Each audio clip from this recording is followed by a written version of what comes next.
Assalamualaikum. Hello everyone. Welcome back to my another video. In this video, how to add two columns together in Excel. Okay. First of all, apply. Step 1. Select two column middle. You you added this on side last side. Example, I added middle side. Right click mouse, insert, enter column.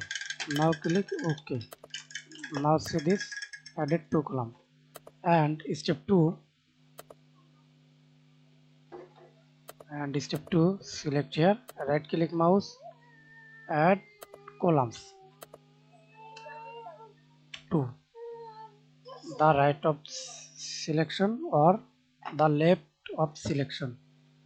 I insert right of selection of the selection. Now click OK. Thanks for watching video. Please subscribe to my channel, like, comment.